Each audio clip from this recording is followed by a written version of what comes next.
Barbs. Today we're going to go over puppy and extended puppy. This pose is interesting for a couple of reasons. Number one is this operates a little bit differently than other backbends. For most backbends, you engage your glutes. You need to have them flex to help protect your low back, but to also open up your hip flexors to get into a deeper backbend. But here, your glutes are at a lengthening position and hip compression is more important. So some people might find this pose to be a little bit more accessible than other backbends, which I find to be very interesting. I see it as around mound or around hill versus a steep ski slope. If you have flexi glutes and good hip compression, you can get a pointier peak for a ski slope. So the opportunity to get into a steeper backbend is higher than if you have very stiff glutes and poor hip compression. You probably can't get into a very pointy peak at the top, so your incline might not be as steep. So some people might find this backbend to be more accessible than others, which is interesting.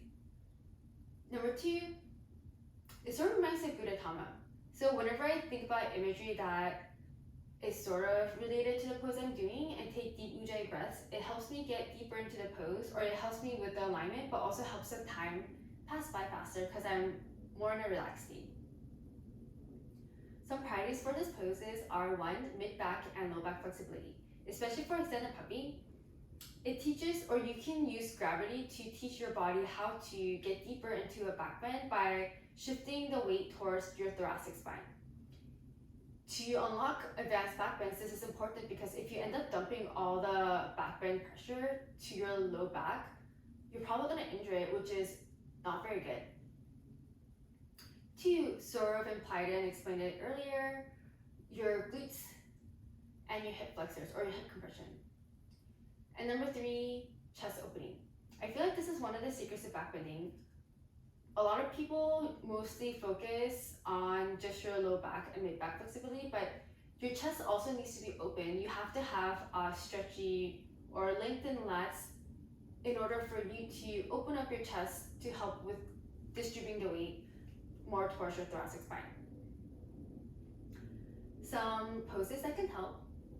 Number one, half Florida fishes variations or just any seated twist. For a couple of reasons.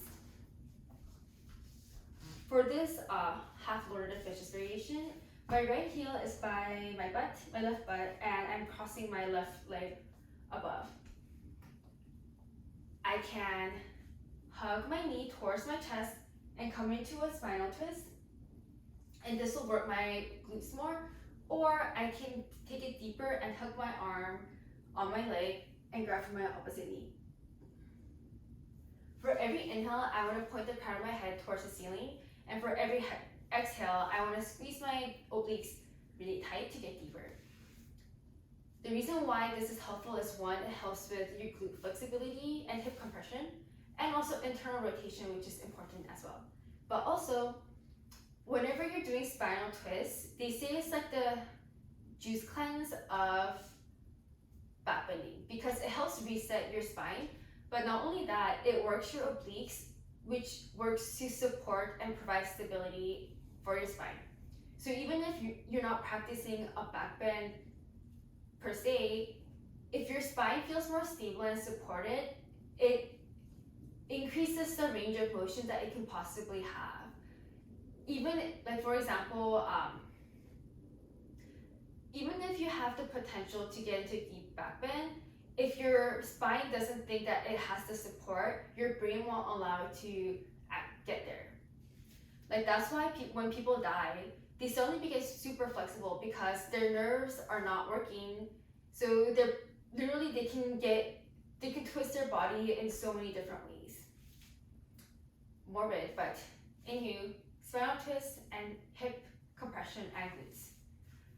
The second pose is either dolphin or active child's pose. Dolphin also helps you build not only your shoulder strength that is helpful in a lot of different poses, but it's more helpful for extended puppy than active child's pose. Your shoulders are in line with your elbows, forearms are parallel, middle finger is pointing bring towards the top. Bend your knees as much as you need to tilt your sacrum to the ceiling. Then work on creating a straight line from your elbow to your hips. Prioritize that straight line first and work on straightening out your legs afterwards. Your ears are by your biceps, and to take it deeper, you can step in and redo the whole setup to get deeper and deeper into dolphin. For active childs, come into a wide-legged child. Knees are out wide, big toes to touch, sink your hips between your thighs. Your butt doesn't necessarily have to touch your feet. Clap your hands behind your head, inch your elbows towards the top, and sink your hips deeper and deeper towards the back side of the mat. Take breaths, and then once you feel like you're relaxing into the pose, inch your forearms more towards the front and drag your hips down.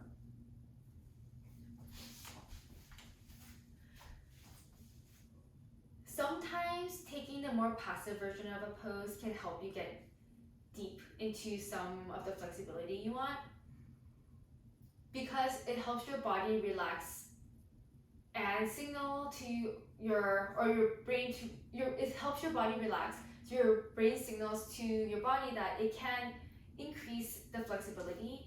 But doing passive stretching doesn't help you all the time, because you also need strength to help with your mobility.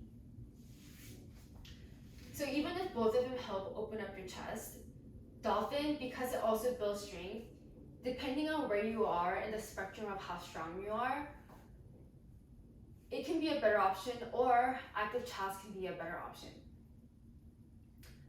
The last drill is doing puppy by the wall.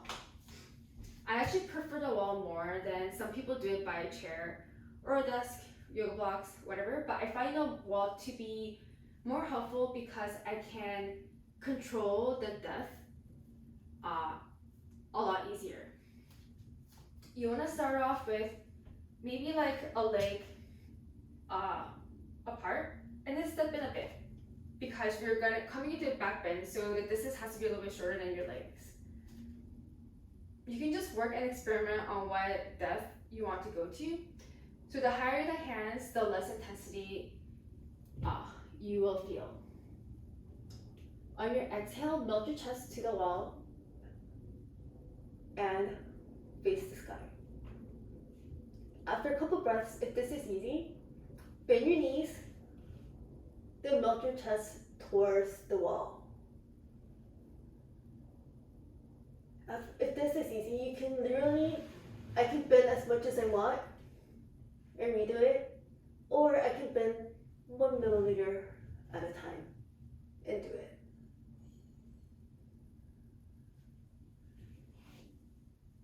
When you're on the mat, your gravity is completely going against you, but when you're by the wall, you have more support because you have your legs, and it's easier to just lift and get out of the pose when you're at the wall as well.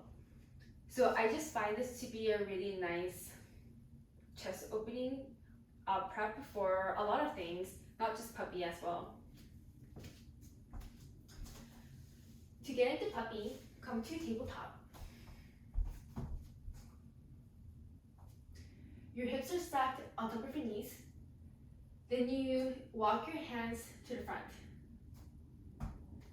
And on your exhale, lower your chest and melt it onto the mat.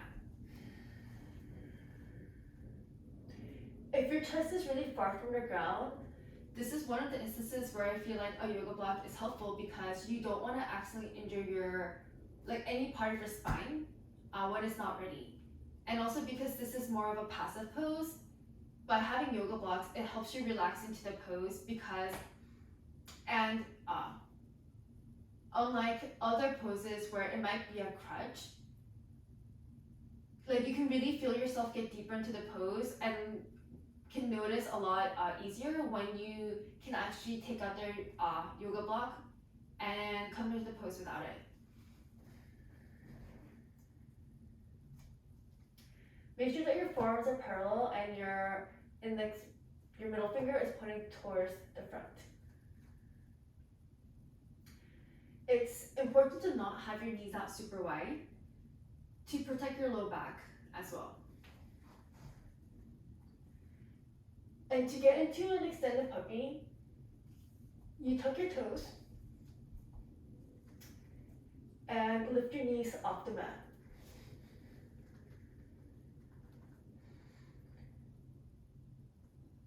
So for extended puppy, dolphin is helpful because you also are working on straightening out your legs in dolphin as well.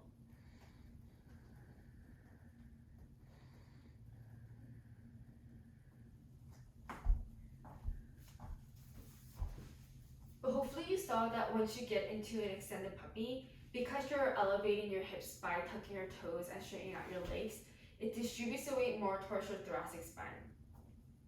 And it's sort of like very similar to what you saw on the wall as well.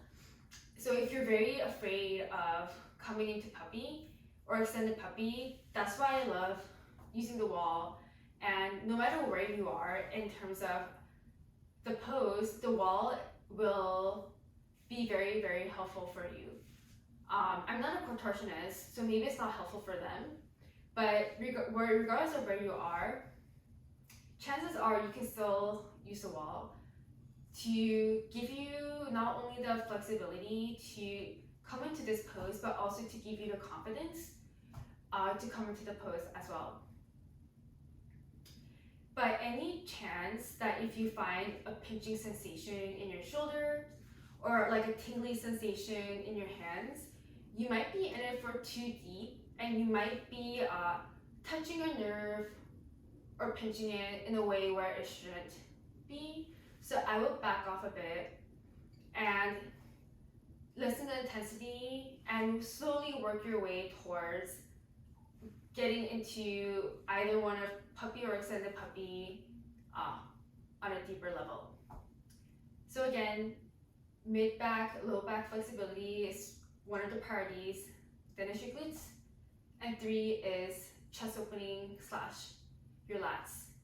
And if you ever need, for me, this is the pose that really helps me get deeper into my back bends in a very safe way compared to other drills or other poses, because you can really control how deep you can get here, like a lot easier than, for example, wheel. Wheel is also great to get deeper into other back bends, but if your shoulders are too tired or I don't know, you burn yourself out, you could end up injuring yourself, and the likelihood of that happening when you're on your belly on your mat is just a little bit lower.